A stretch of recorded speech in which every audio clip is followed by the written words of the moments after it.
Exactly یہ اتحاد جس کے اندر ٹرکی ہے، جس کے اندر سعودی عرب ہے، جس کے اندر پاکستان ہے، یہ کس کے خلاف بنایا گیا؟ یہاں پہ میں دیکھ رہا ہوں کہ یہ نمبر 1 ایک نیچرل کنورجنس ہے. تو یہ واقعی میں ایران کے لیے ایک تھریٹ ہے. تینوں ممالک کا فردن یہ وضاحت دینا کہ یہ اتحاد ایران کے خلاف نہیں ہے، تو یہ ضرورت کیوں پیش آ رہی ہے؟ لیکن اگر یہ بلیو کر لیا جائے کہ ان کی اپریہینشن ہے تو یہ ان نیچرل نہیں ہے. عرب ممالک جہاں پہ بڑا اچھا خاصا نقصان ہوا ہے، چاہے وہ ان کی ٹوریزم ہو، ان کی اکانومی ہو، وہ روٹ جہاں سے ان کا تیل گزرتا ہے وہ سارے راستے اس وقت بند ہو چکے ہیں. فائنینشیل مسل دنیا میں مسلمان ملکوں میں اگر کسی کے پاس ہے سب سے زیادہ تو وہ سعودی عرب. کہ اگر ایران کو کوئی شکوک و شبہات ہیں تو ان کو بھی اس اتحاد کا حصہ بنا لیا جائے، کیا یہ ممکن ہے؟ جتنا لیول آف اریٹنٹ زیادہ ہوگا دشمن کو اتنا ہی گھسنے کا ٹائم ملے گا. اور کون کون سے ممالک ہیں جن کو زیادہ پرابلم ہو رہی ہوگی اس معاہدے کی وجہ سے؟ یہی ممالک ہیں جن کا آپ نے نام لیا. یہ تو وہ سوچے جس نے اوفینس کرنا ہے. تو مشکل ہوگا بھارت کے لیے ہضم کرنا اس معاہدے کو. چائنا اور رشیا کا یہاں پہ اسے ملٹری ہارڈ ویئر کا ضرور کنٹریبیوشن ہے ٹو ایران. بسم اللہ الرحمن الرحیم. السلام علیکم ناظرین، میں ہوں محمد جنید حلیم. ناظرین، آج سے ایک نئی سیریز کا پوڈ کاسٹ سیریز کا ہم آغاز کرنے جا رہے ہیں، اور اس میں معلومات کا دلچسپی کا ایلیمنٹ تو ہوگا ہی، لیکن ہم کوشش کریں گے کہ معاشرے میں سدھار کے لیے بھی ہم اپنا کردار ادا کر سکیں اس پوڈ کاسٹ کے ذریعے. اور اگست کا مہینہ ہے، میرے خیال میں اس سے بہتر کوئی آغاز کا مہینہ ہو نہیں سکتا بینگ اے پاکستانی. اور جن شخصیت کو ہم نے آج پوڈ کاسٹ میں مدعو کیا ہے وہ ہمارے دلوں کے بہت قریب ہیں، آپ ان کو سننا چاہتے ہیں. اور بالعموم پوری دنیا میں بالخصوص اس خطے کے اندر جو اس وقت کیفیت برپا ہے، ہم سبھی اس کی وجہ سے کنسرن بھی ہے، اور ہم یہ چاہتے ہیں کہ جلد سے جلد یہ جو کشیدگی ہے کم از کم اس کا خاتمہ ممکن ہو سکے. اور اسی تمام ہیپننگ کے اندر ایک ایسا معاہدہ ہوتا ہے جو کہ بہت ہی تاریخی ہے، بہت ہی اہمیت کا حامل ہے، اور اسے بعض لوگ تو مسلم نیٹو اتحاد سے بھی تشبیہ دے رہے ہیں. تو اس سے آغاز کریں گے، پھر اس کے بعد جو چل رہا ہے، کیا ہونے والا ہے، کیا ایکسپیکٹیشنز ہیں، اور بینگ پاکستانی ہمارے لیے اس میں کس قدر خیر کا پہلو ہے، یہ کیوں اتنی اہمیت کا حامل ہے. ہمارے ساتھ آج پوڈ کاسٹ میں موجود ہیں ایک کموڈور ریٹائرڈ خالد چشتی صاحب. چشتی صاحب کو ویلکم کہیں گے. ہماری خوش قسمتی، ہماری آنر کی بات ہے کہ ہمارے فرسٹ پوڈ کاسٹ میں آپ ہمارے مہمان ہیں. تھینک یو جنید، آنر کے لیے بھی اور اچھے الفاظ کے لیے بھی تھینک یو. تو یہ سارا کچھ ہوتے ہوتے یہ جو سرپرائز ہمیں ملا ہے، کیونکہ پاکستان اور سعودی عرب کا ڈیفنس پیکٹ ہونا وہ بھی بذات خود بہت اہمیت کا حامل تھا، اس کے اوپر بھی کئی سوالات اٹھائے جا رہے تھے. ناقدین بہت سے شکوک و شبہات کا شکار بھی تھے. اس وقت ہمارے پڑوس کے اندر ایک بار پھر سے کھلبلی مچ چکی ہے، اور وہ تمام ایلیمنٹس جو کہ پاکستان کے اندر بھلائی، خیر یا امن نہیں چاہتے، ان کے لیے تو یقینی طور پہ یہ ایک بری خبر ہے، ایک سرپرائزنگ ایلیمنٹ ہے. لیکن آپ کے خیال میں اس کی ضرورت کیوں پیش آئی؟ اور ابھی تو ہم وضاحت بھی دے رہے ہیں، اس کی طرف میں جاؤں گا، لیکن ایگزیکٹلی یہ اتحاد جس کے اندر ٹرکی ہے، جس کے اندر سعودی عرب ہے، جس کے اندر پاکستان ہے، یہ کس کے خلاف بنایا گیا؟ جنید دیکھیے، جب بھی اس طرح کے اتحاد بنتے ہیں ہم 4 چیزیں کلیئر کریں کہ کیوں بنتے ہیں. میری نظر میں پہلا، جب ایسے ملک کنورج کرتے ہیں ایک دوسرے کی طرف، تو پہلا یہ ایلیمنٹ یا کرائٹیریا ہوتا ہے کہ آپ کے نیشنل آبجیکٹیوز یا نیشنل الائنمنٹ ایک جیسی ہے، یعنی آپ کے کنورج کرتے ہیں ایک دوسرے کے ساتھ، کمپیٹیبلٹی ہے. نمبر 2 ہوتا ہے آپ کی پرسیوڈ تھریش ہولڈ، جو دشمن کے بارے میں ہے، جو اینیمی ہے آپ کا یا تھریٹ کہہ لیں اس کو، وہ اس میں کامنالٹی ہے کوئی. تیسرا یہ ہوتا ہے کہ آپ اپنی کیا اسٹرینتھ لے کر اس میں آئیں گے، چاہے وہ ملٹری ہو، چاہے اکنامیکل ہو، چاہے کوئی اور. آپسی مفادات بھی تو ہے نا، اس کو جو بھی نام دے لیں. بٹ ہوتا یہ ہے کہ آپ کسی نہ کسی چیز میں قابل تو ضرور ہوتا ہے، چاہے آپ فائنینشیلی اسٹرانگ ہو گے جیسے سعودی عرب ہے، ملٹریلی پاکستان، ترکی ہے. چوتھا اور موسٹ امپورٹنٹ ایلیمنٹ ہوتا ہے کہ جب آپ کنورج کرتے ہیں 3 یا 4 یا جتنے بھی ملک، آپ ٹرسٹڈ ہیں، آپ اعتبار کیا جا سکتا ہے کہ ان ملکوں پر 2 پر جب برا آئے گا تو تیسرا بھی آئے گا، یا 1 پر آئے گا تو دوسرے 2 آئیں گے. یہ بڑا امپورٹنٹ سیگمنٹ ہوتا ہے. یہاں پہ میں دیکھ رہا ہوں کہ یہ نمبر 1 ایک نیچرل کنورجنس ہے. عام طور پر لوگ نیٹو، آپ نے کہا کہ جی لوگ نیٹو سے تشبیہ دے رہے ہیں. نیٹو بنی تھی 1949 میں، 1949 میں، سون آفٹر ورلڈ وار 2. اور ہم اس سے میں لنک کرتا ہوں کہ وہ کیوں بنی تھی، تاکہ ہم بہتر سمجھ پائیں کہ اس سے کیا تعلق ہے. وہ اس لیے بنی تھی کہ امریکہ جغرافیائی طور پر ہزاروں میل دور تھا یورپ اور ایکچوئل تھیٹر سے، جو جنگ کا تھا 1945 ورلڈ وار میں. امریکہ خود محفوظ رہا موسٹلی، ملٹری بھی، اکنامیکل بھی، انڈسٹری بھی، انفراسٹرکچر بھی. لوگوں کو نہیں پتہ لگا کہ جنگ ہو رہی ہے، مطلب اس طرح افیکٹ صرف انویسٹمنٹ کے پوائنٹ آف ویو سے کنسرن ہوا، نیوز تک ہوا، بٹ ڈسٹرکشن نہیں ہوئی. تو امریکہ آلموسٹ انٹیکٹ تھا آفٹر ورلڈ وار 2، اور بڑا ملک تو تھا ہی تھا. کولڈ وار تھی تو دوسرے ملکوں کو اس نے ڈرایا یہ کہہ کر کہ اب میرے امبریلا کے نیچے آ جاؤ، ورنہ USSR جو سوویت یونین. जर्मनी था, कोई मुल्क, कई सारे मुल्क जो वो जंग या तो हारे हुए थे उन मुल्कों में या इतने डिप्लीट हो चुके थे military hardware point of view से कि उनकी कैपेसिटी ज़्यादा नहीं रही थी, तो अमेरिका के एक अम्ब्रेला मिल गया। तो एक तरफ एक पोजीशन ऑफ स्ट्रेंथ है जो बुला रहा है अम्ब्रेला के नीचे, और एक है पोजीशन ऑफ कॉम्प्रोमाइज या वीकनेस जिसकी वजह से कन्वर्ज किए। मैं कल परसों से यही कह रहा हूँ कि ये सिमिलरिटी नहीं है। अच्छा, ये सिमिलरिटी यहाँ पर नहीं है। तीनों स्ट्रेंथ वाले हैं, कोई कमजोर से नहीं आ रहा, कोई मजबूरी के तहत नहीं आ रहा। एक और बड़ा इंपॉर्टेंट है जो 3-4 चीजें मैंने बताई, इसके अलावा इन तीनों मुल्कों के अंदर इरिटेंट्स नहीं है विद इन। आमतौर पर मुल्कों में इरिटेंट्स होते हैं, आप कॉम्प्रोमाइज करते कन्वर्ज करते हैं। एक इंटरनल इरिटेंट्स होते हैं और एक इन तीनों मुल्कों के आउटसाइड वर्ल्ड के साथ भी रिटर्न नहीं है, सिवाय जैसा हमारा इंडिया का है, टर्किश लोगों के लिए भी चैलेंजेस है, सऊदी के लिए भी है, लेकिन बड़ी पावर्स के साथ जो असल स्टेक होल्डर होते हैं, जो इसकी वायबिलिटी। ये आपकी बात बिल्कुल ठीक है, लेकिन इस वक्त करंटली जो सिनेरियो ईरान और अमेरिका के दरमियान है, अरब ममालिक को बहरहाल तहफ़्फ़ुज़ात हैं कि जवाबी पलट कर वार किया जा रहा है ईरान की तरफ से। ईरान का ये मसला है, वो कहता है कि यहाँ पे जितने अमरीकी एसेट्स हैं उनको हम निशाना बनाएंगे, क्योंकि अमेरिका डायरेक्टली तो उनकी एक्सेस में नहीं है। तो ये वाकई में ईरान के लिए एक थ्रेट है। हम एक बयान भी देख रहे थे गुज़िश्ता रोज़, ईरानी ऑफिशियल का बयान आया, उन्होंने कहा कि ये मुआहिदा जो कि तीनों ममालिक के दरमियान हुआ है, ये सिर्फ इसकी कागजी हैसियत है और ये सऊदी अरब के दिफा का ज़ामिन नहीं हो सकता। एक तो ईरान की तरफ से ऐसा बयान आना, फिर तीनों ममालिक का फर्दन फर्दन ये वजाहत देना कि ये इत्तेहाद ईरान के खिलाफ नहीं है। तो ये ज़रूरत क्यों पेश आ रही है, ये शुबहात क्यों पैदा हो रहे हैं, और कोई ख़दशा है खुदा न खास्ता अगर कोई हमलावर होता है इन चारों ममालिक में से एक दूसरे पर, तो फिर कशीदगी बढ़ सकती है? देखिए, मुझे ज़्यादा हैरत नहीं हुई थी जब कल परसों से मैं बयान सुन रहा हूँ, और ईरान की जो एप्रीहेंशन कह लें, जो हालांकि सरकारी तौर पर नहीं कहा गया, इस तरह ऑफिशियल स्टेटमेंट उनके फॉरेन ऑफिस की तरफ से नहीं आई, लेकिन अगर ये बिलीव कर लिया जाए कि उनकी एप्रीहेंशन है, तो ये अननेचुरल नहीं है। एक मुल्क हालत जंग में है, no less than super power opposite है, बैक्ड बाय इजराइल, इतना इंड्योर किया, ऑलमोस्ट आपने देखा 150 दिन से ऊपर हो चुकी है जंग, तो वो उसने सस्टेन और सर्वाइव किया है उस मुल्क ने। उसके पास स्टेट ऑफ हॉर्मोज की न्यू फाउंड लीवरेज है, और वो चाहता है कि मुझे बार्गेन मिले, और इसी वजह से वो प्रोहिबिटिव कॉस्ट इम्पोज कर रहा है शिपिंग लाइंस पर भी, हवाई अड्डों पर भी, नेवल स्टेशंस पर भी, और जहाँ जहाँ अमरीकी इंटरेस्ट है, इवन जॉर्डन तक। तो वो कर क्या रहा है, वो अपने लिए एक लीवरेज या एडवांटेज हासिल करना चाहता है मुज़ाकरात की मेज़ पर। मेरा ख्याल ये है कि जब अमेरिका यहाँ से चला जाएगा, इस जंग से निकल जाएगा। और आपको ऐसा लगता है कि अमेरिका चला जाएगा, या फिर ये सिर्फ वक्ती पॉज है? ये जो अभी हम देख रहे हैं कि हमलों में कदरे बयानात में तो तुंदतेज़ी है, लेकिन हमलों में किसी हद तक कमी है, तो ये सिलसिला रुक जाएगा? कब तक रुकेगा? देखिए जुनैद, अमेरिका के इस दुनिया में तकरीबन 800 बेसेस और स्टेशन हैं दुनिया में, आउटसाइड अमेरिका। बिल्कुल ठीक। 80 मुल्कों में। वो क्यों है? इन्फ्लुएंस के लिए। नंबर 2 मुल्क है रूस, उसके 5 बेसेस हैं सिर्फ, चीन का 1 बेस है जिबूती में।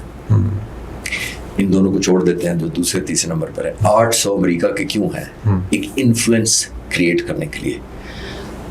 28 फरवरी 2026 को जो इन्फ्लुएंस अमेरिका का इन मुल्कों में था, वो अब है, और जवाब होगा नहीं। अगर वो नहीं रहा तो मैं ये बिल्कुल नहीं कह रहा कि कट एंड पेस्ट होगा, आज यहाँ से ये पानी का गिलास उठाएं, इधर रख दें, अमेरिका चला गया। नो, मैं कह रहा हूँ रिलेटिव टर्म में उस तरह का उन मुल्कों का अमेरिका पर ट्रस्ट नहीं रहा, और अमेरिका की वो काबिलियत साबित नहीं। और ये ऑप्शन है कि ये रियलाइजेशन होने के बाद भी अरब ममालिक जहाँ पे बड़ा अच्छा खासा नुकसान हुआ है, चाहे वो उनकी टूरिज्म हो, उनकी इकोनॉमी हो, वो रूट जहाँ से उनका तेल गुजरता है, वो सारे रास्ते इस वक्त बंद हो चुके हैं, दोबारा उनकी इकोनॉमी को तो इसका सामना करना पड़ रहा है। तो ये रियलाइजेशन हुई है कि अमेरिका एक अच्छा काबिल एतबार इत्तेहादी भी नहीं है और उनका दिफा भी नहीं कर सकता। देखिए, रियलिज्म आता है 2 वजह से। एक आता है जो आप मान लेते हैं, और एक आता है आता जरूर है लेकिन मानते नहीं है। जी। तो इन मुल्कों में मिक्स एंड मैच होगा। ये नहीं होगा कि सारे मुल्क बाजमात ऐलान कर देंगे कि जी हमें एतबार नहीं अमेरिका पे, अमेरिका यहाँ से चला जाए। होगा ये आने वाले वक्तों में कि कुछ मुल्कों ने रियलाइज करके एक्शनेबल स्ट्रैटेजी बनानी है, कुछ मुल्कों ने रियलाइज कराना है, लेकिन उनकी अपनी अपनी ऑब्लिगेशन है, कंपल्शन है अमेरिका के साथ रहने की। तो मैंने जैसे कहा कि ये कट एंड पेस्ट नहीं होगा कि रिमूव हो गया अमेरिका तो बस खत्म हो गया यहाँ से। बिल्कुल। इन डिग्री ऑफ इन्फ्लुएंस, किस हद तक इन्फ्लुएंस अमेरिका का यहाँ है, वो कॉम्प्रोमाइज हो गया। अब वो कितने बेसिस की शक्ल में रहता है, बेसिस सिंबॉलिक होते हैं, बेसिस चले जाते हैं यहाँ से, वो तो आने वाला वक्त बताएगा। लेकिन मैं ये कहना चाहूँगा ईरान के सब्जेक्ट पे कि ईरान को ये रियलाइज करना पड़ेगा सूनर और लेटर, और हम 3 मुल्कों को जो इत्तेहाद में गए हैं, ईरान को ये कॉन्फिडेंस देना पड़ेगा कि आपके खिलाफ नहीं है और ये डिफेंस वे। देखिए जब हमने कह दिया डिफेंस, तो फिर कोई ऑफेंस करेगा तो डिफेंड भी करेंगे ना, बिल्कुल सही। तो जो इसने ऑफेंस करना वो नहीं करेगा। अच्छा, प्रॉक्सीज का जो किरदार है वो भी काफी ज्यादा कंसर्निंग है। अभी गुज़िश्ता रोज भी ऑयल रिफाइनरीज को निशाना बना हौसी बागियों ने और बड़े तुंद तेज उकसाने वाले बयान दिए जा रहे हैं कि जी आपका डिफेंस पैक्ट जो हुआ है उनको कहीं आपका दिफा करें आके। तो ये एक थ्रेट बहरहाल हमारे लिए भी है और हमारे इत्तेहादियों के लिए जिनके साथ हमारा मुआहिदा हुआ है उनके लिए भी है। पाकिस्तान किस लेवल पे, या पाकिस्तान भी नहीं, तीनों ममालिक किस लेवल पे एक दूसरे के दिफा को यकीनी बनाएंगे, ये कॉपरेशन किस लेवल की होगी। और फिर मैं ये भी जानना चाहूँगा कि हमारा जो एयरफोर्स का शोबा है उसने हमेशा फ्रंट फुट पे आके लीड किया, पाकिस्तान का दिफा का मामला हो या हमारे इत्तेहादियों का सऊदी अरब का मामला हो, तो हमारे एयरफोर्स का किरदार क्या होगा इसमें? पहली बात तो ये मैं क्लियर करूं कि एक मिसपरसेप्शन ये है आम लोगों में, मैं सिर्फ मिलिट्री स्ट्रैटेजी पॉइंट ऑफ से बात कर रहा हूं कि जब इस तरह का मुआहदा होता है तो उसका मतलब ये होता है कि अगर खुदा ना खासा सऊदी अरब पर हमला हुआ या तुर्की में, तो यहाँ से JF-17 थंडर J-10 जाएंगे, रास्ते में मिसाइल मारेंगे, शूट डाउन कर देंगे जो एनिमी उस तरफ आ रहा होगा। ये गलत है, ऐसा नहीं है, ऐसा नहीं होता। आपने पीस टाइम में कैपेबिलिटी डेवलप करनी होती है और इस खौफनाक या खतरनाक हद तक अपने आप को काबिल बनाना होता है कि आप वॉर या एग्रेशन को डिटर कर सकें। ये नहीं होता कि आप पर हमला हो गया और अब मुझे याद आया कि हम तो इत्तेहादी थे, भेजो भेजो जहाज भेजो, सबमरीन भेजो, टैंक्स भेजो, ऐसा नहीं होता। वैसे हमारे ऑलरेडी वहाँ पे फौज के दस्ते भी मौजूद हैं, JF-17 थंडर भी मौजूद हैं, और खुदा ना खास्ता ऐसी कोई नौबत आती है तो उनका इस्तेमाल भी ऑब्वियसली एक ऑप्शन के तौर पे तो मैं यही अर्ज कर रहा हूँ कि अभी तो ये मुआहदा सऊदी अरब के साथ हुआ ही था, तो ये एस्केलेशन हो गई और ईरान का अमेरिका के साथ शुरू हो गया जंग। देखिए जब ये सबसाइड होगा तो मेरा मानना ये है कि तुर्की की अपनी बहुत बड़ी एडवांटेज है। इस वक्त अगर 2 ममालिक टेक्नोलॉजिकली एडवांस हैं मिलिट्री हार्डवेयर में, तो एक तुर्की एक पाकिस्तान है अल्हम्दुलिल्लाह। पहली बात, अगर फाइनेंशियल मसल दुनिया में मुसलमान मुल्कों में अगर किसी के पास है सबसे ज्यादा तो सऊदी अरब। तो let's converge all strengths, number 1। तुर्की का मैं बता देता हूँ आपको जस्ट साबित करने के लिए कि हूसीज किस दिन होना है, कौन सी बोट पे हमला हुआ है, ये टेक्निकल चीजें हैं। ठीक है। पहले हम जब कन्वर्ज करते हैं, पहले हम अपना एक स्टेचर रेस करें, डिटरेंस का, एग्रेशन का नहीं, डिटरेंस का। ठीक है। तुर्की साल 2000 में, आज से 25 साल पहले, जो उनकी मिलिट्री हार्डवेयर की इंडस्ट्री थी सिर्फ 1 बिलियन की थी। 20 गुना तरक्की की है पिछले 25 साल में, ऑलमोस्ट समझे 1+ होता गया उनका। आज 1 बिलियन से 20 बिलियन डॉलर की इंडस्ट्री है 25 सालों में। 2000 में वो एक्सपोर्ट करते थे, तुर्की मिलिट्री हार्डवेयर की सिर्फ बात करता हूँ, ओनली $200 मिलियन। फ्रॉम 200 इस वक्त उसका है $8.5 बिलियन। तुर्की पहले 10 मुल्कों में दुनिया के मिलिट्री हार्डवेयर का एक्सपोर्ट करने वालों में से। तो that's the strength. Kaan aircraft वो बना रहे हैं, 5th generation stealth fighter, unmanned aerial vehicle, drones, loitering mission killer drones खुद भी बनाए, पाकिस्तान को भी बड़ी मदद की। आज अल्हम्दुलिल्लाह अंडर द प्रेजेंट लीडरशिप जो air chief marshal Zaheer Ahmed Babar Sidhu हैं, हमारा मुल्क, हमारी एयरफोर्स सेल्फ सफिशिएंट है ड्रोन्स और अनमैन्ड में, विदाउट पायलट्स जो हमारे और हमने आज नहीं किया, पिछले साल साबित किया था 100 साल पहले। तो ये मैं स्ट्रेंथ्स की बात कर रहा हूँ। अब तुर्की से आ जाते हैं, मेरा अपनी भी तुर्की से बड़ी अटैचमेंट है। मैंने वॉर कोर्स इस्तांबुल में किया हुआ और इन टर्किश लैंग्वेज किया, तो मेरी वो connectivity I can understand that. मैं 2024 में एक इंडस्ट्रियल एक्सरसाइज हुई थी पाक फजाइया की ऑपरेशनल बेसिस पर, और मुझे स्पेशल इजाज़त दी गई थी विजिट करने की। तो मैं टर्किश पायलट से मिला, F-16 के पायलट से। मैंने टर्किश में उनसे बातें की, पहले तो प्लेजेंटली सरप्राइज होते हैं कि पाकिस्तानी टर्किश हमसे बोलते हैं। तो मैंने उनसे पूछा था कि तुम्हें ये कैसी लगी हमारी एक्सरसाइज, क्योंकि जब मैंने ब्रीफिंग अटेंड की तो हम near to war like scenario हम लड़ रहे थे। ये मार के हक से पहले की 1 साल पहले की बात। उस टर्किश पायलट ने मुझे बताया, उसने कहा कि जी मैंने अमेरिकन एक्सरसाइज भी, रेड फ्लैग होती है अमेरिका की, वो भी अटेंड की हुई है। आपकी कुछ एरियाज में अमेरिकन से ज्यादा नियर वॉर लाइक सिनेरियो में आप ट्रेन करते हैं।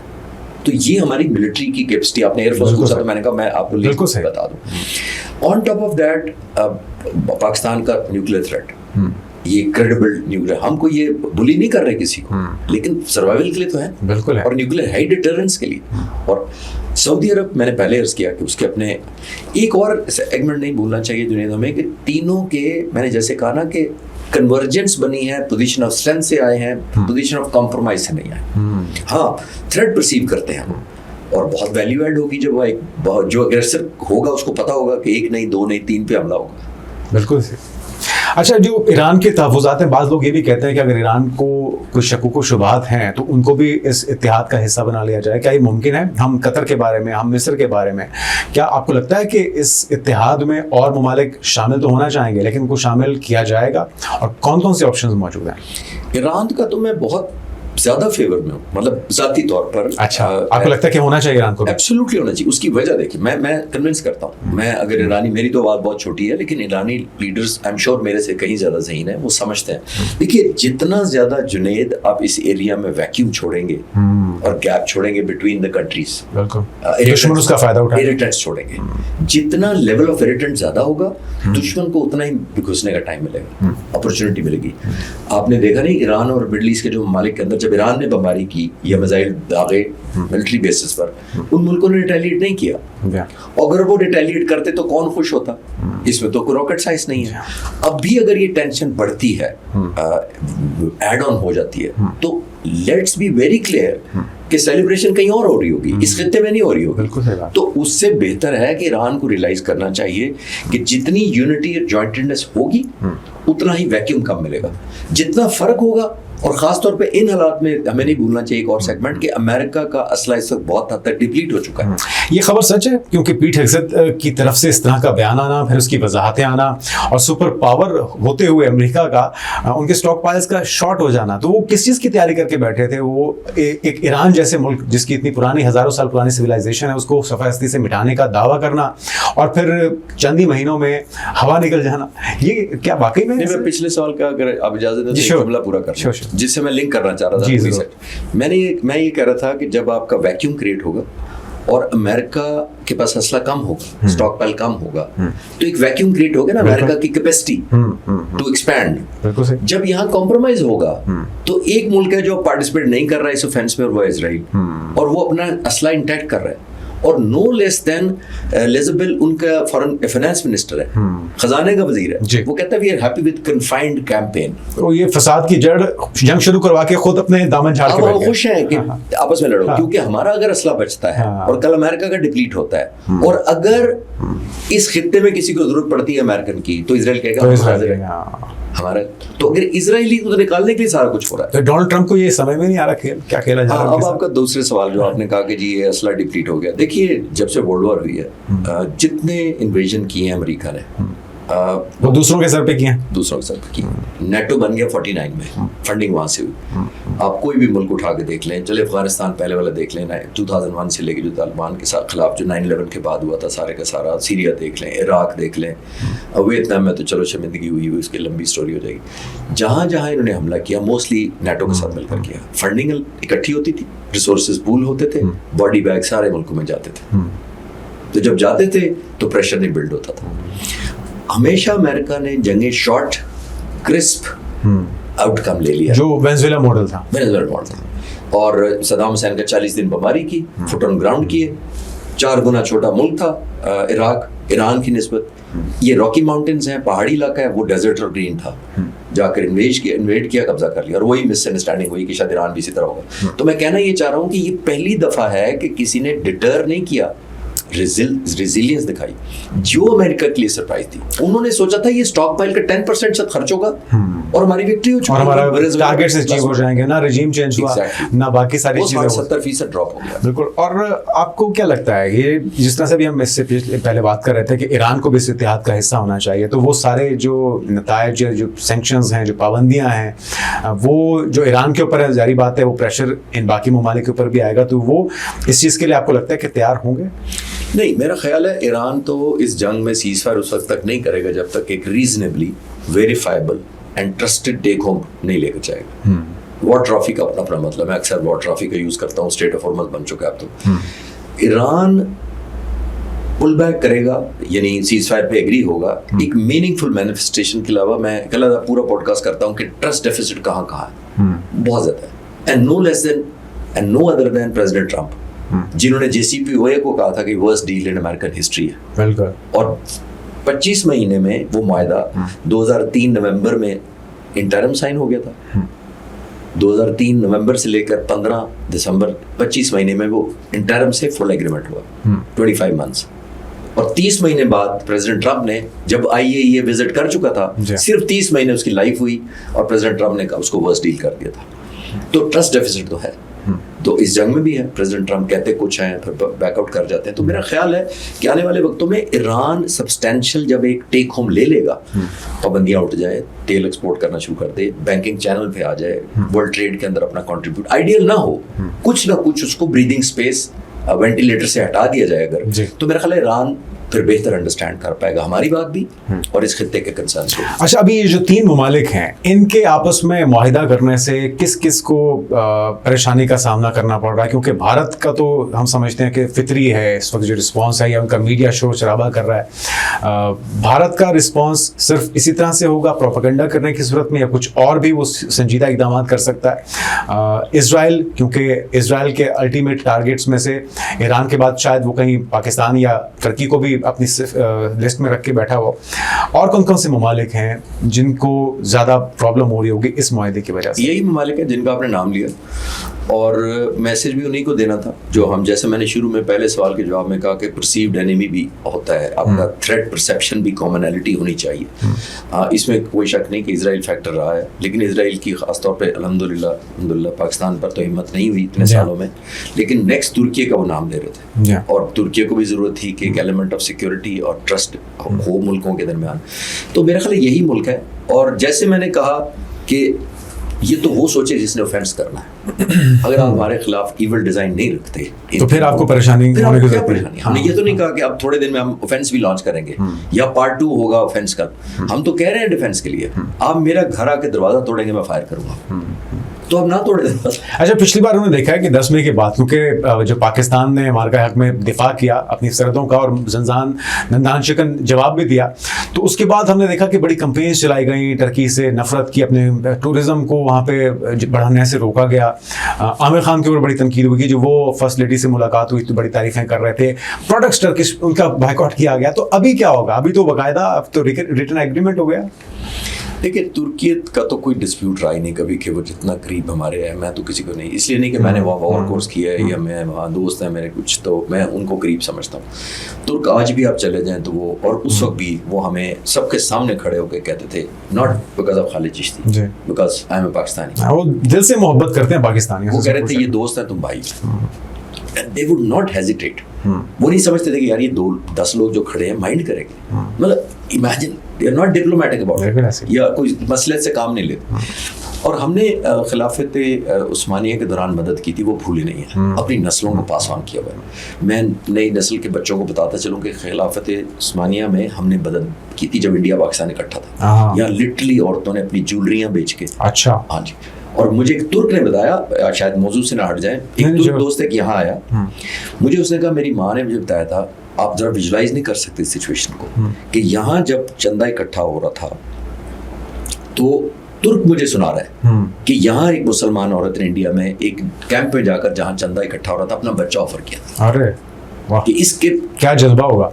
तो वो मुझे तुर्क कहता है कि हम नहीं भूलते। अगर मेरी माँ ने ही मुझे बताया था कि पाकिस्तानियों का, जो अब पाकिस्तान है, उस वक्त तो हिंदुस्तान के मुसलमान थे, तो वो समझते हैं कि हम वही मुसल ज़ाहिर है, तो वो परसीव करते हैं हमको वन ऑफ द क्लोजेस्ट, तो वो रेसिप्रोकेशन चाहते हैं। तो आई थिंक तुर्की जहाँ हमें मुश्किलात आई हैं, तुर्की ने और मदद की है, ये मैं आपको बता दूँ। पिछली जो जंग हुई अभी इंडिया के साथ, तुर्की हमारे पीछे था, बिल्कुल जीरो प्रेशर, बल्कि आप एग्री करेंगे, क्योंकि हमारी बड़ी पास में डिपेंडेंसी रही ट्रांसफर ऑफ टेक्नोलॉजी में, डिजिटलाइजेशन में, खासतौर पे पाक फिजाई की। इस वक्त जो हमारे प्रोजेक्ट तकरीबन 19 के करीब जो टर्की के साथ कोलैबोरेट करके 19 ओवरऑल इंडक्शंस की थी पाक फिजाई के सरबराह ने पहले 3 साल में। अब तो तकरीबन 150 के करीब नए प्रोजेक्ट चल रहे हैं, जिनके लिए बहुत लंबा टाइम चाहिए आपको डिस्कस करने के लिए।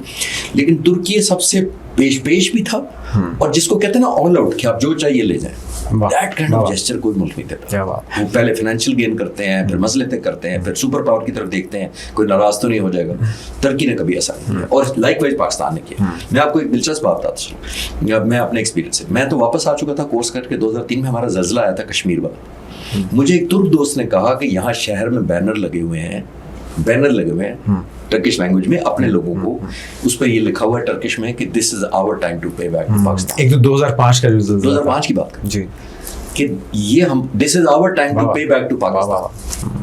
और पाकिस्तान ने भी हमेशा मुश्किल वक्त में जहाँ तक हमारी इस्तात है हमने कोशिश की उनकी मुश्किलात को कम करने की। तो मुश्किल होगा भारत के लिए हजम करना इस मुआहदे को, क्योंकि पाकिस्तान के अलावा सऊदी अरब के साथ भी और टर्की के साथ उनके माजी में अच्छे ताल्लुकात रहे हैं, तो अभी वो पाकिस्तान की सफ में, तो सफबंदी का ये साल है चिश्ती साहब। लेकिन 3 बड़ी कुव्वतें इस दुनिया की भी, इस खत्ते की भी, जिनका रिस्पॉन्स जानना हम सब के लिए भी पाकिस्तानी ज़रूरी है। तो अमेरिका आपको लगता है, बल्कि आपकी इन्फॉर्मेशन भी क्या है कि क्या उसे एतमाद में लेके ये 3 ममालिक के दरमियान मुआहिदा हुआ, चाइना का रिस्पांस क्या होगा इस पर, और रशिया, क्योंकि बैक वक्त इन तमाम ममालिक के साथ, इन तमाम कुव्वतों के साथ पाकिस्तान के बड़े अच्छे ताल्लुकात हैं। देखिए मेरा ख्याल है जब तक उनको ये है कि हम किसी को रिप्लेस नहीं कर रहे, पहले चाइना और रशिया की बात कर लेते हैं। चाइना और रशिया का यहाँ पे मिलिट्री हार्डवेयर का ज़रूर कंट्रीब्यूशन है to Iran, to Pakistan obviously. हम किसी को रिप्लेस नहीं करने जा रहे, हम एक रिजॉल्व कर रहे हैं। हमने कोई ऐसी नई चीज़ बना ली जो हम कहें अब आपसे नहीं लेंगे, हम आपस में बनाएंगे, अभी वो ऐसा कोई मौका ठीक है। दूसरी एक मोस्ट इंपॉर्टेंट अमेरिका का है। मेरा ख्याल है अमेरिकन बहुत प्रैग्मेटिक भी हैं, एक तरफ रियलिस्टिक भी हैं। आपने देखा खुद ही मान रहे हैं कि असला खत्म हो रहा है, वरना आमतौर पे अगर ये सोवियत यूनियन या रशिया होता, आपने पुतिन से कभी नहीं सुना होगा कि हमारा कितना असला रह गया, और 10 लाख लोग मारे जा चुके हैं, डिप्लीट असला बहुत हुआ है, फाइनेंशियल पूरी तरह उनको चैलेंजेस हैं, तेल बेचकर वो कैश लेते हैं, इसलिए उनको कैश की जरूरत है रॉ मटेरियल खरीदने के लिए रशिया को। लेकिन आपने ऑफिशियल स्टेटमेंट कभी नहीं सुनी होगी, मेरे जैसे लोग कोई पढ़ के ढूंढ लेंगे तो ढूंढ लेंगे। अमेरिका का डिफेंस मिनिस्टर खुद कह देता है कि स्टॉक पाइल की कमी, उनका जनरल कह देता है एडवाइजेबल नहीं है। तो मैं उस सेंस में उनकी एक पॉजिटिव नोट भी छोड़ना चाहता हूँ, वो रियलाइज करते हैं कि हमने जो वैक्यूम छोड़ा है वो किसी ने तो भरना है, जो गैप आया है। और अगर ऐसे मुल्क आ जाए जो इरिटेंट नहीं है अमेरिका के साथ, तो अमेरिका को इतराज नहीं होना चाहिए। और जैसे मैंने कहा कि ऑफेंस के लिए भी नहीं है, ये डिटर। हाँ, ये जरूर है कि अगर इजराइल कोई ऐसी मिस एडवेंचर करने की कोशिश करेगा तो उसको बहुत ज्यादा कंसर्न होना चाहिए इस वक्त। लेकिन चाइना और रूस, मेरा नहीं ख्याल कि उनको कोई ये कंसर्न होना चाहिए, क्योंकि जैसे मैंने कहा सबसे ज्यादा तो हमारे इस मायदे के टॉप पे लिखा है कि डिफेंस। जब डिफेंस आप पढ़ेंगे तो आप ऑफेंस ना करेगा, जो नहीं करेगा ऑफेंस वो सेफ है, जो हमारे खिलाफ ऑफेंस करेगा उसको हम चैलेंज करेंगे। तो चिश्ती साहब, आपके ख्याल में ऑफेंसिव में भारत और उनकी प्रॉक्सी के तौर पे अफगानिस्तान इस वक्त भरपूर किरदार अदा कर रहे हैं पाकिस्तान में अमन तबाह करने के लिए, अफसोस के साथ कि अफगानिस्तान को हमेशा हमने भाई समझा है और उनको जगह भी दी, नाम भी दिया, इज्जत भी दी, अपनी बहुत सी जो हमारे वसाइल थे वो कुर्बान किए अफगानिस्तान के लिए। और जब नेटो फोर्सेस, ये हाल ही में हमने देखा है कि अमेरिका के इनखला के बाद पाकिस्तान ने उनका मुकदमा इंटरनेशनल फोरम्स पे लड़ा, लेकिन उन सारी जो हमारी भलाई थी उसका जवाब भलाई की बजाय देने के उनको ये पसंद आया कि हम भारत के साथ इलाक़ करें, उसके नताइज हम देख भी रहे हैं। आपके ख्याल में ये जो इत्तेहाद है भारत और अफगानिस्तान के खिलाफ, हमें किस तरह की कोऑपरेशन दरकार होगी इनकी, या वहाँ से मिलेगी? देखिए अभी तो एक चीज़ अच्छी भी है, लोग उसको नेगेटिव ले रहे हैं, मैं पॉजिटिव समझता हूँ उसको। कल परसों से मीडिया ये बातें कर रहा है कि इसकी डिटेल्स नहीं पता, इस एग्रीमेंट की क्या है। मैं कहता हूँ ये अच्छा है पता ना होना, क्योंकि जब आपके दुश्मन यही तो जानना चाह रहे हैं कि आप सबकी थ्रेशोल्ड क्या होगी, कहाँ पे आप जंप सस्पेंस एलिमेंट होना चाहिए, रहना चाहिए। और खास तौर पे बैक बाय न्यूक्लियर भी है अल्हम्दुलिल्लाह से, टेक्नोलॉजी भी है, फाइनेंशियल, तो सारे एडवांटेजेस मेरे ख्याल है ऐसे एग्रीमेंट बाय डिज़ाइन थोड़े से म्यूगस रखे जाते हैं। पहली बात तो ये। दूसरा, मैंने जैसे पहले कहा कि ये परसेप्शन नहीं होनी चाहिए कि हम ये कोई हमला होगा तो वहाँ से जहाज़ उड़ के रास्ते में आके उन दुश्मनों के जहाज़ों को शूट कर देंगे। पीस टाइम में हमने डेवलप करना है, और वो प्रॉक्सी का सबको सामना है। बाय द वे, दिलचस्प बात या अनफॉर्चुनेट बात ये है कि सऊदी अरब को भी सामना है प्रॉक्सीज का, तुर्की को भी है और पाकिस्तान को भी है। तो सबसे ज़्यादा मेरा ख्याल है हमारी बात बेहतर समझने की यही 2 मुल्क है जो समझ सकते हैं, जो खुद भी इफेक्टिव है। तो हमें surveillance, intelligence information, satellite sharing, real time data sharing, mapping, इनमें पीस टाइम में अपनी कैपेसिटी बिल्ड करनी चाहिए, ताकि हम real time and on place and verifiable किस्म की डिस्ट्रक्शन क्रिएट कर सकें उन लोगों के लिए जो पाकिस्तान के अंदर या कहीं और करते हैं। तो मेरा ख्याल है ये बहुत वैल्यू एडेड है। और ख़ास तौर पर मैं ट्रूली अप्रिशिएट करना चाहूँगा कि तुर्की की बहुत एडवांस है टेक्नोलॉजी, अल्हम्दुलिल्लाह उन्होंने किया है। पाक फ़ज़ाइया बहुत आगे चली गई है, अब हम सेल्फ सफिशिएंट है, ऑलमोस्ट मेरा ख्याल एक्सपोर्ट करने की पोजीशन में हम अनमैन्ड एरियल व्हीकल। लेकिन हम वैल्यू ऐड तुर्की की बहुत हमें हो सकती है। और हम दोनों मुल्कों को फाइनेंशियल चैलेंजेस हैं, हमें भी है और उनकी को भी है। उनका लिरा जिस तरह गिरा है, मैं ये 2003-4 में वहाँ था, तो उनकी वैल्यू करेंसी की कहीं बेहतर थी जो आज है, तो उनको भी चैलेंजेस है। जब प्लग करेगा गैप एक फाइनेंशियल मसल सऊदी अरब का, तो आई थिंक यहाँ इनोवेशन ज़्यादा होगी, क्रिएटिविटी ज़्यादा होगी, हम ऐसे ऐसे इक्विपमेंट्स या इलेक्ट्रॉनिक्स या IT या टेक्नोलॉजी बेस्ड ऐसी इनोवेशन कर सकेंगे अपने खित्ते में, जो आने वाले वक्तों में ये प्रॉक्सी को भी इंशाल्लाह लुक आफ्टर करेगी। और प्रॉक्सी होती ही क्योंकि एसिमेट्रिक है, होती ही इंटेलिजेंस बेस्ड है, आपको वेल बिफोर इन्फॉर्मेशन चाहिए, चाहे मुख्तलिफ सेंसर्स यूज़ करें, इलेक्ट्रॉनिक करें, सर्विलेंस, सैटेलाइट्स, कोई भी करे, उसमें हम बहुत आगे, मेरे ख्याल हमें फोकस करना भी पड़ेगा, बल्कि हमारे पास चॉइस ही नहीं है, क्योंकि सब मुल्कों को ये प्रॉक्सीज का सामना है इंशाल्लाह। और ये फाइनेंशियल इशू एक ऐसा इशू है जो आपकी खुदा ना खास्ता दिफा को भी कॉम्प्रोमाइज़ करने पर मजबूर कर देता है। तो ये मुआहिदा फाइनेंशियली हमारे लिए कितनी खुशहाली का बायस बन सकता है, कोऑपरेशन के अंदर भी, इन तीनों ममालिक के साथ भी और पूरी दुनिया के साथ भी। अभी अगर हम जिस तरह बात भी कर रहे थे कि चाइना का ईरान के साथ बड़ा करीबी ताल्लुक है, चाइना का अफगानिस्तान और पाकिस्तान के साथ भी बड़ा करीबी ताल्लुक है, तो चाइना क्या किरदार अदा कर सकता है इन तमाम इश्यूज़ को रिजॉल्व करने में? देखिए, चाइना तो पहले भी बड़ी कोशिश करता रहा। अनफॉर्चुनेटली मुझे इजाज़त दें, मैं बड़ा क्रूड सा वर्ड यूज़ करता हूँ, it is bidding versus bidding. कौन बिड ज़्यादा करता है? अफगानिस्तान क्योंकि कैश स्ट्रैप्ड कंट्री है, उनको कैश चाहिए होता है। अब कौन बिड ज़्यादा करता है, कौन हायर प्राइसेस ऑफर कर देता है, क्योंकि उनके लिए इंस्टेबिलिटी, मैं अक्सर कहता हूँ कि उनके लिए इस वक्त जो हुकूमत है वहाँ पे इंस्टेबिलिटी उनके लिए स्टेबिलिटी है। जितनी ज़्यादा इंस्टेबिलिटी रहेगी इस खत्ते में, उनका सर्वाइवल इसी में। अभी तो परसों मैं देख रहा था, आपकी नज़र से गुजरी हो कि मादनियात के ज़खायर, ये जानते तो हम सभी थे, लेकिन अब वो चीज़ें हेडलाइंस में आना शुरू हो चुकी हैं, तो उनका सही जगह पे यूटिलाइज होना भी तो ज़रूरी है, क्योंकि अगर वहाँ पे गिरोहों की सूरत में मुख्तलिफ गिरोह काबिज हैं और किसी को पता नहीं कि करना क्या है, तो वो फिर फ़ायदे के बजाय नुकसान है आस पड़ोस के लोगों के लिए भी। एग्जैक्टली। तो चाइना का तो पहले भी इंसेंटिव दिया उसने, चाइना ने अफगानिस्तान के इस रजीम को इंसेंटिव दिया था कि वो तैयार है एक रेल नेटवर्क बिछाने पे चीन तक, फिर वो ये भी तैयार है कि वो इंफ्रास्ट्रक्चर इन्वेस्टमेंट के लिए तैयार है, लेकिन फिर हमारी जंग हुई, हिंदुस्तान की जो कॉन्फ्लिक्ट हुआ 2025 में, फिर हायर बिडिंग हो गई, यानी कि इंसेंटिवाइज ज़्यादा कर दिया गया उनको, और फिर उन्होंने उधर रजू कर लिया किस्म का। तो ये मेरा ख्याल है चाइना तो आइडियल पोजीशन में है, और रूस इसलिए पोजीशन में है कि वो वाहिद मुल्क है जिसने रिकग्नाइज़ किया हुआ है उनकी हुकूमत को, तो ये दो मुल्क बड़ा कलीदी किरदार अदा करते हैं। अनफॉर्चुनेट ये है कि जो हमें पता होना चाहिए कि तमाम मुल्क हमारे खैर खा नहीं है, बहुत सारे इस खित्ते में ममालिक हैं जो इनको स्पॉन्सर नहीं तो इन्फ्लुएंस ज़रूर करते हैं अगेंस्ट पाकिस्तान। तो अगर अगेंस्ट पाकिस्तान जितनी डिटरेंस हमारी होगी, चीन एक इंसेंटिवाइज कर सकता है, इनको काउंटर इंसेंटिव दे सकता है, और जाहिर है ये लोअर कर सकते हैं, बिकॉज ना उनकी कोई पैदावार है, ना कोई टेक्नोलॉजी है, ना कोई इंडस्ट्री है, ना कोई एग्रीकल्चर है अफगानिस्तान में। तो आई थिंक उनकी डिपेंडेंसी क्योंकि बाहर पर ही है, तो बाहर डिपेंड करेगा कि अमेरिका के बाद अगर दो बड़े मुल्क रूस और चीन क्या करते हैं, और काउंटर बिडिंग कर सकते हैं इंडिया के खिलाफ कि वो कितना स्पॉन्सर करके फाइनेंशियल इंसेंटिव दे करता है, तो चाइना आइडियली प्लेस्ड है। बिल्कुल सही। अच्छा, जहाँ बहुत से सवालात के जवाब हम आपसे जानना चाहते हैं श्री साहब, वहाँ पे एक सवाल हम सबके जहनों में J35 से जुड़ा हुआ है, और वो पहली हम जानना चाहते हैं कि कब उसका जवाब हमें मिल पाएगा। फाइनेंशियल इश्यूज़ हैं, डिलेज़ की कोई और वजह है, क्योंकि हमसे ज़्यादा कंसर्न तो भारतीय होते हैं, वो आए रोज़ हमें खबरें देते हैं कि जी 40 का मुआहिदा हो गया है, 50% डिस्काउंट पे भी मिलने जा रहा है, तो कब मिलने जा रहा है, किस रेट पे मिलने जा रहा है, कितनी तादाद में मिलने जा रहा है, आप ही बेहतर मैं कोई हेडलाइन बनाने से तो मैं तायब हो चुका हूँ। अच्छा। एक चैनल ने रोज़ाना पूछना शुरू कर दिया था, जब मैं जाता था तो कहते थे F-35 कब आएगा, J35। तो मैंने फिर उनसे कहा कि अगर J35 आप आउट ऑफ सिलेबस सवाल है, अगर आप मुझसे पूछेंगे मैं इम्तिहान में नहीं बैठूंगा क्योंकि लेकिन हमारे दिलों की बहुत करीब है, और खासतौर पे 10 मई के बाद जो हमारी एयरफोर्स की, वो मैं वैल्यू भी करता हूँ, वो इज्जत भी करता हूँ कि जो मुल्क की क्यूरियोसिटी है वो किसी नेगेटिव, वो तो पॉजिटिव और एक पैशन है, और मैं अक्सर कहता हूँ कि जो एयरफोर्स से मोहब्बत है वो बहुत कम है, एयरफोर्सेज हैं जिनको इतनी कौम मोहब्बत थी, और वो आपका कंसर्न भी है। लेकिन कॉन्फिडेंशियलिटी के एलिमेंट्स, ये नहीं है कि मुझे कोई टाइमलाइन पता है या मुझे एग्जैक्ट रोजाना की बुनियाद पर कोई अपडेट आती है, लेकिन यहाँ तक मैं 2026 में तवक्को रखें, उम्मीद रखें। टाइमलाइन, अच्छा, टाइमलाइन मैं मेरी बहुत सीरियसली चलिए आप जो बता सकते हैं वो बताइए। मैं सिर्फ इतना ही बता सकता हूँ कि पाकिस्तान, इसमें कोई शक नहीं है कि इंगेज है, चाइना के साथ एक्टिवली इंगेज है, इसमें कोई शक नहीं है. एंड सो इज अमेरिका के साथ भी इंगेज है. हमारे F-16 जो 75 के करीब हैं उन्हें हमें अपग्रेड करने की ज़रूरत है. हमारे जो मिसाइल लगे हुए हैं उन पर वो हमें अपग्रेड करने की. हम इसलिए नहीं सही मानों में उस तरह जिस तरह J-10 एम्प्लॉय हुआ था इंडिया के खिलाफ 6 और 7 की दरमियानी रात को 12:30 बजे F-16 भी हवा में थे.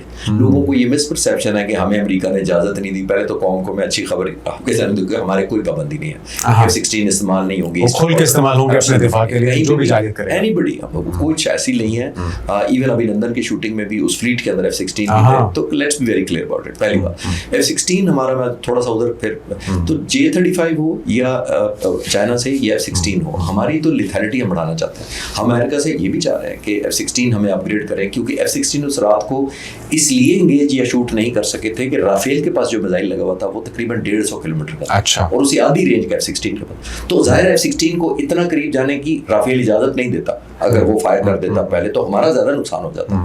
तो I think coming back to J-35, वो अभी इंशाल्लाह जब पाक फ़िज़ाएं मुझे कहीं से क्लियरेंस मिली या मुझे कोई अपडेट मिली, ये नहीं है कि मेरे पास बहुत सारी है और मैं बता नहीं सकता, लेकिन अभी कोई मेजरेबल बताने के काबिल. ठीक है. अच्छा, कान प्रोजेक्ट के अंदर भी टर्की ने पाकिस्तान को ऑफर किया, क्योंकि वो भी 5th जनरेशन फाइटर जेट है और बहुत ही ज़बरदस्त उसके बारे में खबरें आती हैं. अभी वो ऑपरेशनल या तजुर्बाती मराहिल के अंदर है. क्या उसके साथ जो हमारी कॉपरेशन है टर्की के साथ कान प्रोजेक्ट में, कहीं वो तो J-35 के डिले की वजह नहीं बनेगी? नहीं, हमारी उससे इंडिपेंडेंट है, पहली बात है. दूसरा एक और भी मैं आपको अच्छी खबर, हम खुद PFX बना रहे हैं, पाकिस्तान फाइटर जेट. जी बिल्कुल, आपने बताया उस पर काम हो रहा है. तो हम ये नहीं कर रहे कि one at the cost of other नहीं हो रहा. कुछ हर एक की अपनी अपनी जगह. जाहिर है हमारा जो अपना PFX बन रहा है उसमें भी कुछ टाइम है, उस ट्रायल्स और इवैल्यूएशन और मैपिंग और ब्लूप्रिंट्स और सारा डिजाइनिंग की शक्ल में है. तो वो जब मटेरियलाइज होगा, फिर ऑपरेशनलाइज होगा, फिर वेपन इंटीग्रेशन होती है, फिर बहुत लंबा प्रोसेस होता है. फाइटर सिर्फ उड़ाना नहीं होता, आपके वेपन होती है, इलेक्ट्रॉनिक होती है, फायर पावर होती है, एक्यूरेसी होती है, रेडार डिसीजन होती है, इंजन कौन सा लगना है, फिर रिलायबल इक्विपमेंट कितने, बहुत सारी चीजें होती हैं एक फाइटर जेट को बनाने के लिए. तो पाकिस्तान अगर अपना काम कर रहा है या अपने जहाज पे काम कर रहा है, इवन J-17 थंडर पे पैरेलल ब्लॉक 3 पे काम हो रहा है, तो दोनों का ये मतलब नहीं है कि थंडर पे काम ज्यादा हो गया तो वो रुक जाएगा या वो तेज होगा तो ये रुक जाएगा. ऐसा नहीं है. कान के साथ अगर पाक फ़िज़ाइया की बहुत सारे एरियाज में तुर्की के साथ कोलैबोरेशन है, अंडरस्टैंडिंग भी है और कॉन्फिडेंस भी बहुत है. तो आई थिंक हम स्टैंड अलोन सब पे काम हो रहा है. अमेरिका के साथ इंडिपेंडेंट हो रहा है, चाइना को डिफरेंट सब्जेक्ट्स पे इंगेज किया हुआ है, और सिर्फ J-35 नहीं और चीज़ों पे भी इंगेज किया हुआ है. वो अभी सिलेबस से शायद बाहर हो. और ऑन टॉप ऑफ दैट, जैसे मैंने कहा कि हम खुद सेल्फ सफिशिएंसी जो हमने कॉन्फिडेंस गेन किया पिछले 20 सालों में PFX पे, J-17 थंडर कोलैबोरेशन, हमारे इंजीनियर्स ने बहुत एक्टिव रोल प्ले किया, पायलट्स ने बहुत एक्टिव कंट्रीब्यूट किया in making J-17 thunder a success story. तो मैं इंशाल्लाह वो आपको रिकॉर्डिंग से पहले बता रहा था कि चंद दिनों में इंशाल्लाह J-17 थंडर के पायलट से जिन्होंने S-400 मारा था, एक्सक्लूसिव इंटरव्यू उनकी बात आने वाला है इंशाल्लाह. बिल्कुल नाज़रीन देखेंगे, उसकी शिद्दत से मुंतज़िर होंगे. तो इस फाइटर जेट्स की बात हो रही है चिश्ती साहब, ईरान के वैसे तो बैलिस्टिक मिसाइल्स ने बहुत से सरप्राइजेस दिए, लेकिन जो उन्होंने F-35 को टारगेट किया, जो F-16 F-15 को टारगेट किया, उसकी वजह से अमेरिकी एयरफोर्स और इजरायली एयरफोर्स की भी आसान खता हो गए. ये किस तरह से मुमकिन हुआ? और ये जो सरप्राइजिंग एलिमेंट था, क्या इसके पीछे भी चाइना का हाथ था या रशिया था? टाइम बचाने के लिए मैं वैसे तो नहीं करना चाहिए, लेकिन क्योंकि ये एजुकेशन का मामला है और लर्निंग का, मैंने एक डॉक्यूमेंट्री बनाई थी अपने यूट्यूब चैनल पे, आप फैमिलियर हैं, उसका टाइटल यही था, हाउ ईरान टारगेटेड F-35. वो एग्जैक्ट वही है. उसमें मैंने काफ़ी रिसर्च की थी, बल्कि महीना एक ऑलमोस्ट रिसर्च करने के बाद डाटा वेरीफाई किया, मुख्तलिफ सोर्सेज जहाँ तक मेरी पहुँच थी वो करने के बाद मैंने अपलोड की थी.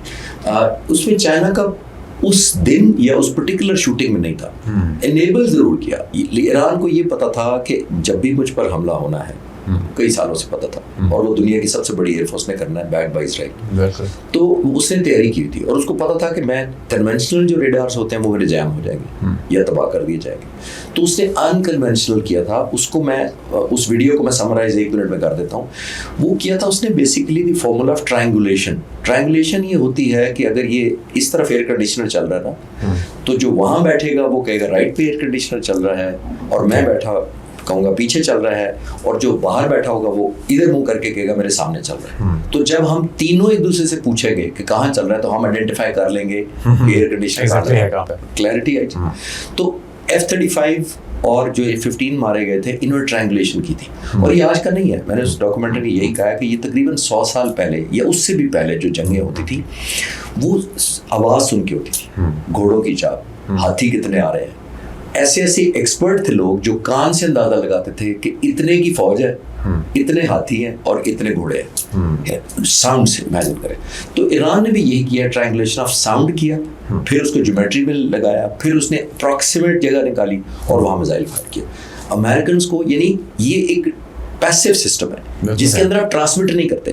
جب آپ ٹارچ کسی کے منہ پر ماریں گے تو اس کو پتہ لگے گا مجھے کسی نے ٹارچ ماری ہے, لیکن اگر آپ کسی کو اسٹریٹ لائٹ میں مار دیں گے, حملہ کر دیں گے, تو اس کو پتہ نہیں لگے. یہ میں سادہ ترین کوشش کرتا ہوں کہ آپ اسٹریٹ لائٹ میں واک کریں تو کوئی نشانہ بنا دے آپ کو, تو آپ کو ارلی وارننگ نہیں ملے گی. لیکن اگر میں ہیڈ لائٹ لگاؤں, کوئی اسٹرانگ لائٹ آپ کو کر کے پھر نشانہ بناؤں, تو آپ کو ڈیٹیکٹ ہو جائے گا, آپ وارن ہو جائیں گے کہ کوئی مجھے لائٹ مار رہا ہے. بالکل ٹھیک ہے. اچھا, لاسٹ میں اس دفاعی معاہدے کا جس میں ابھی تک ٹرکی ہے, سعودی عرب اور پاکستان ہے, اگلا نمبر کس کا ہے اس وقت سچویشن میں؟ ڈیفینیٹلی ایجپٹ, جب سب کہہ رہے ہیں تو میں بھی ایگری کرتا ہوں. ایجپٹ کی پاسبلٹی ایک لگتی ہے مجھے, اور مڈل ایسٹ کے ممالک جو اور نیبرنگ میں ہیں وہ بھی مجھے لگتا ہے کہ شاید قطر اور کویت اور باقی لوگ بھی آ جائیں, لیکن یہ میرا اسپیکولیشن ہے. اور بائی دا وے یہ سب کو پتا ہونا چاہیے کہ یہ بہت سارے, کل مجھے کافی چینل سے یہ پوچھا کہ دیکھیں وہ ملک تو اتنے اسٹرانگ نہیں ہے, لیٹس سے کوئی اور ملک آ جاتا ہے ایسا جو ایجپٹ ہے وہ اس طرح اسٹرانگ نہیں ہے جتنا ٹرکی اور پاکستان الحمدللہ. تو میں یہ کہہ رہا تھا کہ یہ صرف ملٹری کنٹریبیوشن نہیں ہوتی, یہ آپ کا ایک سائیکولوجیکل ڈیٹرنس ہوتی ہے کہ آپ کی اسٹرینتھ بھی تو ہے, اسٹرینتھ ہے. 10 ملک ہیں, 8 ملک ہیں, آپ کو ڈپلومیٹک لیوریج ملتی ہے. ہاں اللہ کرے کہ وہ پھر جتنے زیادہ ایڈ ہو وہ یونٹی بھی رہے, کیونکہ دیکھیے جب آپ ایکسپینڈ کر جاتے ہیں تو اس کے ایلیمنٹ آف رسک بھی بڑھ جاتا ہے کہ آپ کی کہیں انٹرسٹ ڈائیورجنٹ تو نہیں ہو جائے گی کل کو جو کوئی خدا نخواستہ خطرہ کریٹ ہوتا ہے. وہ بڑا امپورٹنٹ ہے. میں دعا ہوں کہ زیادہ ملک ہوں, لیکن ود اے کوشچن کہ ہماری پھر انٹرسٹ, ہمارے ملٹری الائنمنٹ, ہمارے نیشنل آبجیکٹیوز کنورج کرنے چاہیے. لاسٹ میں ناقدین کے لیے میسج, اس اتحاد کو بھی دیکھتے ہوئے اور پاکستان نے جو کردار ادا کیا پوری دنیا کے امن کے لیے, کیونکہ الٹیمیٹلی ایک اس کو 3rd ورلڈ وار سے تشبیہ دی جا رہی تھی, آپ کو لگتا ہے کہ ابھی بھی پاکستان اسی مؤثر انداز میں اس معاہدے کے باوجود کردار ادا کر سکے گا امن کے لیے, مستقل امن کے لیے؟ دیکھیے جنید, میں اس وقت بھی کہا تھا جب اسلام آباد یہاں پہ اکٹھے ہوئے تھے, ان کے وائس پریزیڈنٹ بھی آئے ہوئے تھے اور باقی ایرانی لیڈرشپ بھی آئی تھی, تو مجھے کسی نے کہا کہ یہ تو مذاکرات فیل ہو گئے تو پاکستان کی ناکامی. میں نے کہا نہیں, آپ نے ایک نیبلنگ پلیٹ فارم کے کرائٹیریا پر پورا اترنا تھا, وچ از اے ٹرسٹ, اعتماد. ایک طرف سپر پاور, ایک طرف 47 سالہ سینکشن زدہ ملک, اگریوڈ, ہرٹ, ڈس اپوائنٹڈ. ان کی کانفیڈنس کو مینٹین کر کے ان کو اسلام آباد لے آنا آپ کا کام ہو گیا. آپ نے کسی کو گن پوائنٹ پر ہماری پوزیشن نہیں تھی, تو ہم نے جو پوزیشن, کریڈیبلٹی, اسٹیچر, ایک اپنا اسٹیبلائزنگ فورس کا حاصل کرنا تھا وہ ہم نے وہیں سے حاصل کر لیا تھا. تو ہمارا پلیٹ فارم نہیں لوز ہوتا کسی اسٹیج پہ. یہ قوم کو نیگیٹو پروپیگنڈا کیا جاتا ہے کہ اگر وہ اسلام ہے تو ہم بھی ناکام ہو گئے. ہم تو ایک جیسے آپ صلح کراتے ہیں دو دوستوں میں, 2 بھائیوں میں, تو آپ ڈسکریڈ نہیں ہوتے جب تک آپ الائنمنٹ کسی کی نہ لیں. اور کسی ایران نے, امریکہ نے, کسی نے ہمیں بلیم نہیں کیا کہ پاکستان ڈبل گیم کھیل رہا ہے, اس طرف زیادہ تھا, ہماری بات نہیں پہنچائی گئی, اس کو زیادہ فیور کر دیا. یہ بہت مشکل ہوتا ہے یہ, کیونکہ آپ تھریش ہولڈ, پریزیڈنٹ ٹرمپ وہ ہیں جنہوں نے دن دہاڑے کینیڈین پرائم منسٹر کو تنقید کر دی, برٹش پرائم منسٹر کو کر دی, وہ تو لحاظ نہیں کرتے. تو وہ تو کسی وقت بھی کہہ سکتے تھے, لیکن اوور 5 months آپ نے دیکھا ہے جب سے جنگ شروع ہوئی, اس سے بھی پہلے جب سے ایفرٹ ہو رہی تھی روکنے کی جنگ شروع فروری میں, تو اس وقت بھی انہوں نے کسی اسٹیج پہ پاکستان کو کرٹیسائز نہیں کیا. تو ہمیں, میں تو نیشنلسٹ ہو کے سوچتا ہوں, میں کسی پولیٹیکل پارٹی, بائسزم, پروونسز سے اوپر مجھے ملک عزیز ہے. اگر ملک کے لیے کوئی اچھا ہو رہا ہے, ایز اے پاکستان امیج ہو رہا ہے, تو I think we want the place. Thank you so much Sharif صاحب, آپ کے وقت کے لیے, آپ کی تجزیے کے لیے اور آپ کی معلومات کے لیے سب کا بہت شکریہ. امید کرتے ہیں کہ آپ کے کافی سوالوں کا جواب شریف صاحب کی گفتگو میں مل چکا ہوگا. ہمیں خوش ہونا چاہیے, یہ اس ملک کی بہتری کے لیے ہے, اس خطے کی, اس دنیا کی بہتری کے لیے اتحاد ہے, اور جو ہمارا دوست اس میں شامل ہونا چاہے گا یقینی طور پہ اس کو ویلکم بھی کہا جائے گا, اور جو ہمیں آنکھیں دکھائے گا یا جو ہمارے امن کے در پہ ہوگا یقینی طور پہ اس کے لیے خطرہ ہے اور اسے پریشان ہونے کی ضرورت بھی ہے. اگلے پوڈ کاسٹ میں آپ سے ملاقات ہوگی کسی اور دلچسپ موضوع کے ساتھ. اپنا خیال رکھیے گا. اللہ حافظ.